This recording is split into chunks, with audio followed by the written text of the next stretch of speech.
It's great that you're thinking about saving. And it's a little more important for your generation because your grandpas and your parents, you know, the baby boomer generation have kind of screwed the world up a little bit Yeah. and have run up Explain so much. that. Well, we're running up so much debt as a country. We're printing so many dollars that when you guys are 50 and 60 years old, there's going to be no money left. And Right. so putting your money into things that are hard assets, real estate, Bitcoin, starting to save younger is going to be more and more important because the government's going to run out of money. And it's not your fault. You can blame it on grandpa, but it's just the reality. And so you're seeing it right now. And so the people that have money are making more money because prices keep going up. They're going up because the government keeps printing more and more and more dollars. And so, Right.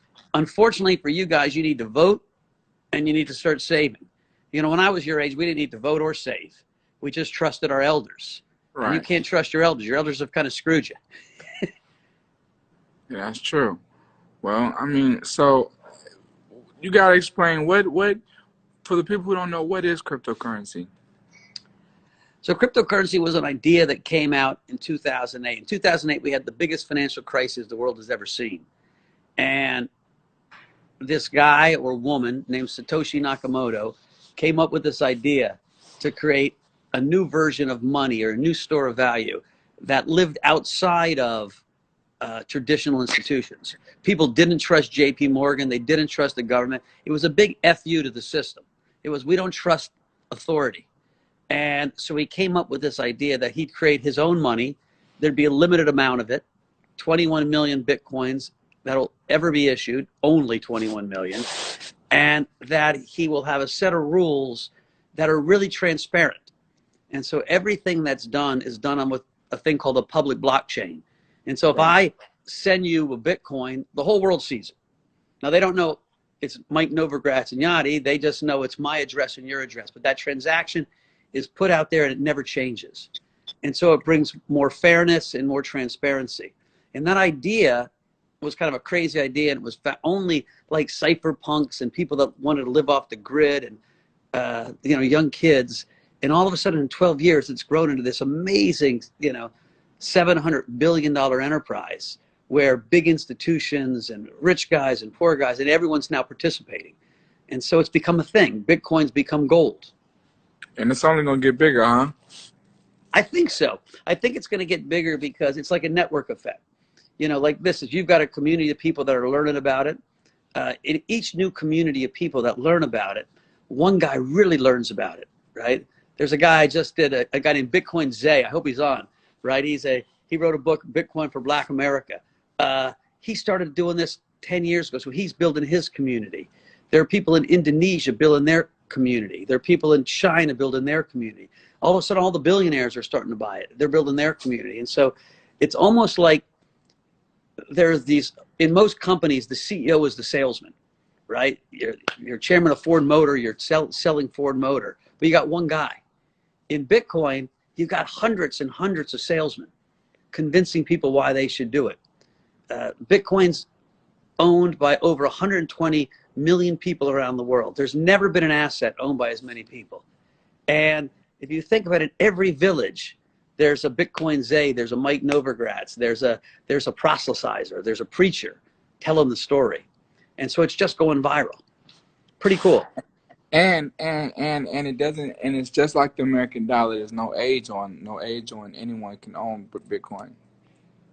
No limit, anybody can own it. What's neat about it is currencies in general are political, right? They're political because the people in charge get to print the currencies. The Right. people in charge want to make people like them. They're like, how am I going to make people like them? Let me give them more money. Let me give them more money. Let me build a bridge. Let me, and so political currencies often end poorly. Most currencies never last more than 100 years because governments fuck it up. What's cool about Bitcoin is it's not a it's not a nation. Bitcoin itself is sovereign, and so no one gets to control it, and so no one can really screw it up. And so in 10 years, there'll still be 21 million Bitcoin. In 100 years, there'll still be 21 million Bitcoin. You can't print any more of them. And so as more and more people want to buy them, the price goes up. So if someone wanted to get one, how would they inquire? that, they want to invest in stock. They have an idea of it. Or if you could give someone 5 things, say someone had $5,000, $10,000, you can give them 5 things to invest in. What would you tell them? What would you give them? Where would you tell them to put that money? So first thing I'd tell them is do a little homework, right? It's not easy to make money.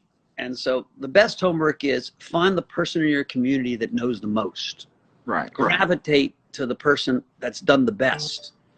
Usually the person. But what if they don't have that? You got to think, because, where I'm from, in the neighborhoods I'm from, we don't have that person. We don't have that one person with that knowledge or any of that. We just, thank God, nowadays we have this phone. Like, we have a kid who can be in the projects who can watch this live.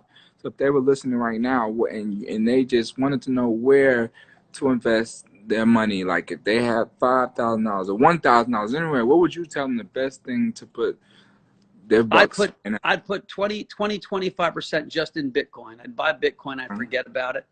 I'd put 5 or 10% in a thing called Ethereum. It's another cryptocurrency. And then I'd put the rest in the stock market. And I know the stock market has gone up a lot, but I think it's going to continue to go up a lot. And so in the stock market, you can buy what's called the S&P future. That's the whole stock market combined. Or you can buy a couple stocks. I'd be careful of the stocks that everyone else is buying right now, because what everyone wants to buy, you got to be a little bit careful. And so I'd probably put 25% in Bitcoin, 10% in 5 to 10% in Ethereum, and then the rest in the S&P. And it's called the S&P index, or just stocks. Okay. Because when you're willing to take more risk, right? Right. Buying bonds. Risk are good though, right? Risks are good. And there's times in the world when you're supposed to have a lot of risk on. This is one of those times because the government is making it easy for risk to go higher. The government is printing so much money. Like every time you read about, we're going to give everybody $2,000, we're going to give everyone $600, that just makes the prices of stocks and bonds and crypto go higher. Right. Because it's making the USD weaker. Yes. USD is going to continue to get weaker. Listen, we're in a scary part of the world, right? You saw it 3 weeks ago. We had a goddamn riot, right? The Capitol looked like the Congo. I'm like, what the hell? This is Washington, D.C., and it started looking like, we had a riot going on, an insurrection. Right. That's happening because the rich versus poor is just getting stretched so crazy. Mm-hmm. And so if you're on the crazy left or the crazy right, there's this instability in our country because the inequality gap is so big, and it's getting harder to figure out how we're going to get out of it. And so it's a very scary time in terms of both investing, but also in social stability, right? And you can see it, you can feel it. And we saw it on TV. We were like, what the hell just went on? Right. Yeah. I agree 100%. I'm trying to think if there's anything that, because I remember, it's so much more that you can, let's see, I'm trying to think of the most, because it's a lot of people that have no clue at all what cryptocurrency is. You know what I'm saying? I mean, like, yeah. So one thing to do is, there's unbelievable amounts of information on the internet, on Twitter. And so you can't trade or you can't participate in crypto without being on Twitter. You got to get on Twitter and you got to start following. You can follow me on @Novogratz. There's a guy named Anthony Pompolino, and there's Raul Paul. There are tons of people, Vitalik Buterin and Joe Lubin, tons of people that write about crypto, that make it simpler, that take something complicated and simplify it. You can go on Google and search it, and there are videos after videos. And so, you can't think you can just deposit a quarter in the machine and come back in a few days and it's worth $4. It doesn't work that way. So you've got to do a little homework. But the homework is there. It's available for everyone. It starts on Twitter, but it's on the internet. And so you got to, Google crypto and start reading about it. And it's pretty interesting. Do your homework. Yeah, you got to do your homework. There's no free homework. Right. Okay. Well, I just want to tell, because as we were just speaking on, I want to tell people about, you were talking about how important hard assets are, art and property in gold and opposed to uh, Yeah, really. dollars because of. Yeah. So right now, the best thing you can do as a young person is save enough money, make enough money, scramble together enough money that you can then buy a piece of real estate. Because the cruel thing about real estate is it's the one area where banks will lend you a ton of money. If you're under a couple of $100,000, you get an FHA loan. So the government will lend you money to buy a house. Right? Real estate's a hard asset. And you want to borrow a ton of money now if you can, because rates are so low and the government's giving it away. Now, Hmm. you don't want to borrow money for 3 weeks from some guy on the street at 12%. You want to borrow money for 10 years or 20 years from the government or from the FHA. Uh, and you want to take that money and you want to put it into real estate. Exactly. Put some of it into Bitcoin. But that's, if I was young, the first thing I'd think about is how do I borrow money from the government cheap, an FHA loan, and put it into real estate? Because then you got a hard asset. So then if inflation really does show up, my asset's going to keep up with the inflation rate. And that could be real estate. It could also be Bitcoin. Bitcoin's easier. The risk with Bitcoin is, oh, it gets so tempting. You buy it at 20,000, it goes to 30,000. You're like, I got to sell it. I got to sell it. Right? When you buy a house, you're not going to sell it because you're living in it. And Right. so if we really have this hyperinflation, which I think we're going to have, real estate's probably an easier way, even than Bitcoin.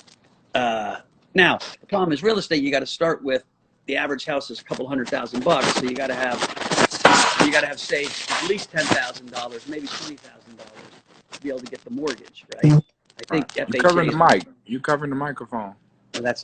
That's Mel. Sorry about that. Okay. And so, so it all depends on where you're starting from.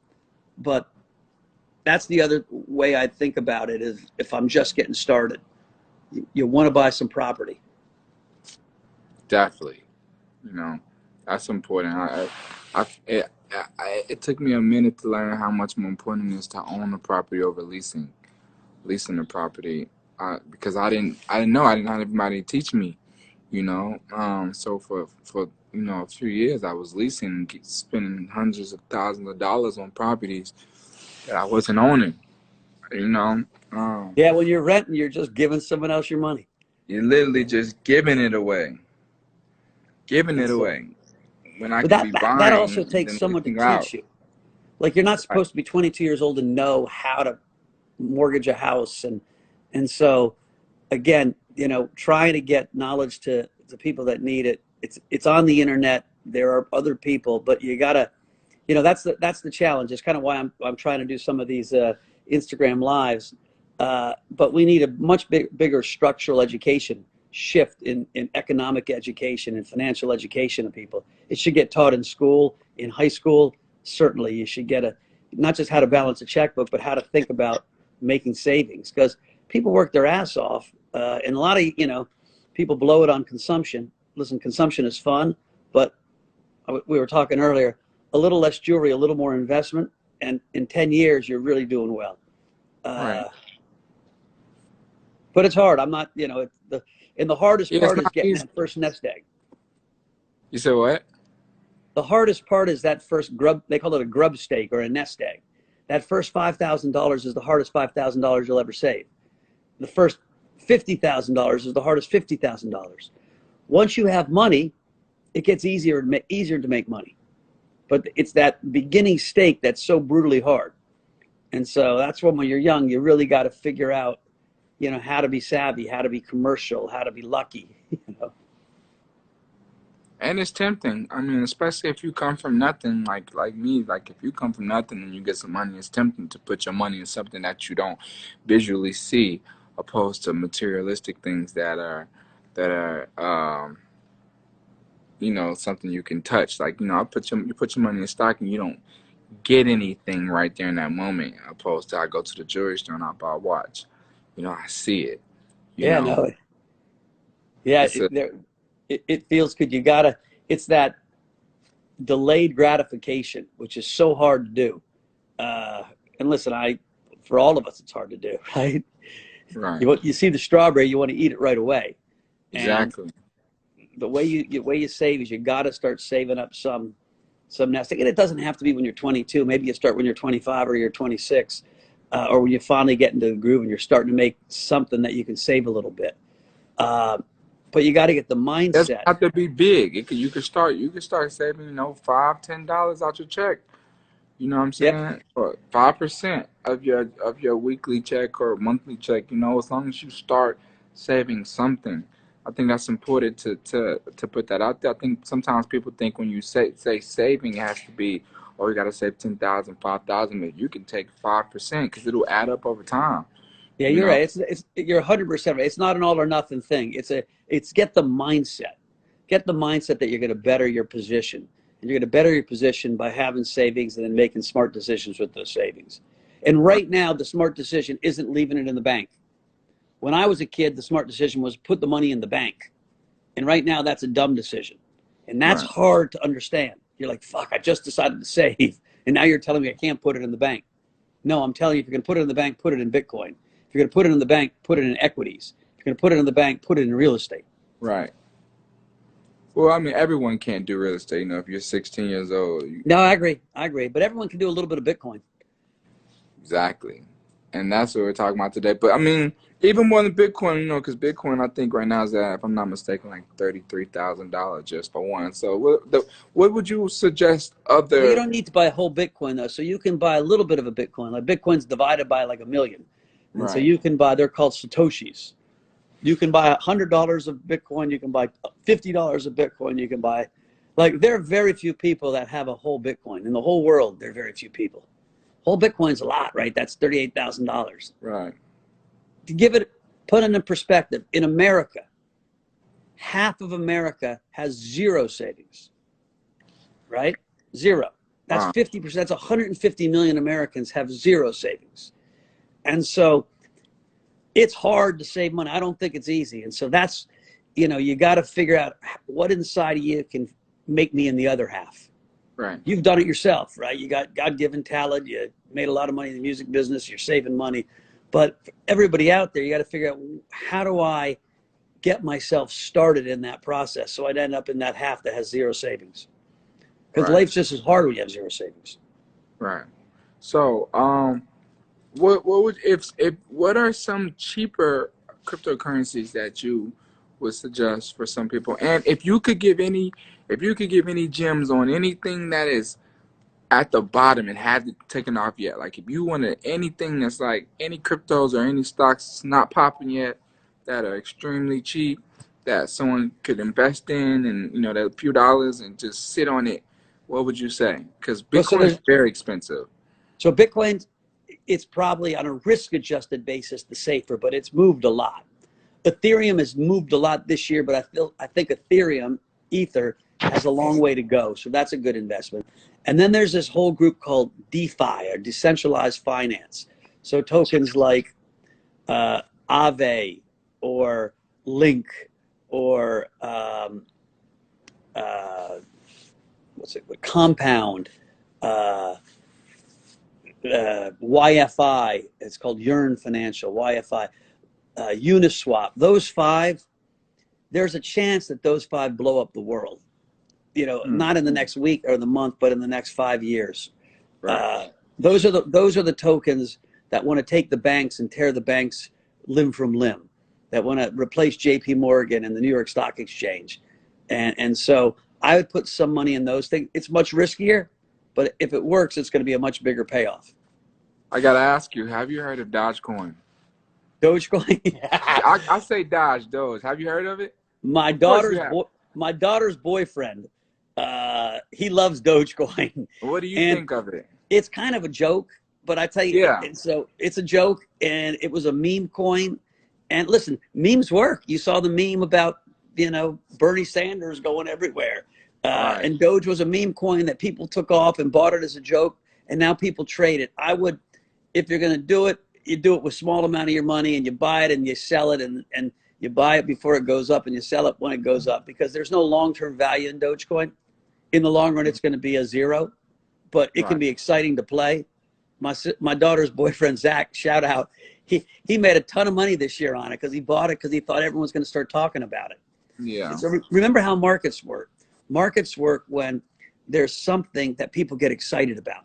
So there's energy around it. And so Elon Musk made a joke about Dogecoin, and next thing you know, it boom, it went flying high. And so you got to be real careful about coins like that. And for those people who are going to trade in those, they got to be focused on crypto. They're like crypto junkies. And I know there are a lot of people out there on the phone that are crypto junkies. And so if you're a crypto junkie, you can take more risk. If you're not a crypto junkie, you should be careful. That's fair. I had to ask. I know it's a lot. It's a lot of memes, memers, Well, and even trollers. Yachty coin. I try to buy Yachty coin today, but they don't sell it to Americans, So you guys were smart to register it the way you did. We got to get you one, though. We got to get you a Yachty coin. I got to get a Yachty coin. For the sake of it. No doubt. I try to buy some. I'll figure out how to buy it overseas. So you got to, man, this is amazing. And I appreciate you for taking this time. If you could, not even related to stock or not even related to Bitcoin, what is something that you would tell the youth that just like pertaining to trying to become successful at a young age, or just trying to figure out what they want? I'm gonna ask you, at what point in your life did you decide, like, did you understand that you wanted to get into this? Because like, you don't come out the womb like, oh, I want to become rich. So like, where in your life did you like see that turning point and understand like, I need to start doing this? So I was a middle class kid. My parents were in the my dad was in the military, and I was a wrestler, and wrestling's a hard sport. And I went to Princeton because I was a wrestler, and I saw all these rich kids, and I was like, well, if they can do it, why can't I do it? Like, they shit in the same toilet, they chase the same girls, and so for me that was a big shift of mindset. Like, why are they better than me? And one thing I've learned is no one's better than the next guy. And so that gave me a little bit of fire in my belly. My advice, though, really is people need to spend some time sorting their shit out. Like, why am I scared? Why am I nervous? What am I scared of? Why do I drink too much? And that's inward looking. And so you got to spend some time with yourself. It could be meditation. It could be long walks. It could be prayer. It could be travel. But as you sort your shit out, as you figure out, who you are, it makes it easier for you to succeed. And then you start defining what success is for you. And success might be being the best teacher. Success might be making a bunch of money, might be being a record executive. And so you can't let other people define your success. Right. The way you define your own success is you sort your shit out. And here's the secret. The secret, all of your shit comes from your mom and dad. They tried their best to love you, but every single person on the planet gets screwed up by their mom and dad, even if their parents overloved them or didn't love them or weren't there, right? And so your journey is to kind of understand that and then just let it go. Then love them because they were your mom and dad and move on in life. That's hard to do, but that's really the best advice you could give everybody. And that's how you start figuring out what you want to be in life. I want to be a rapper. I want to be an entertainer. And again, one person's path is no better than the next. It's got to be their path. There you have it.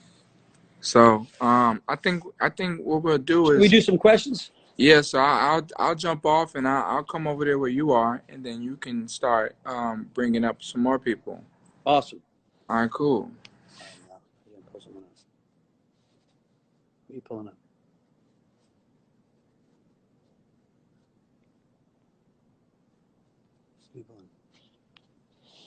What is this?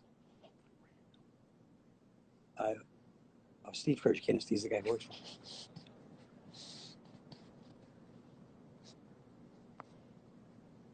These are all people that work for me.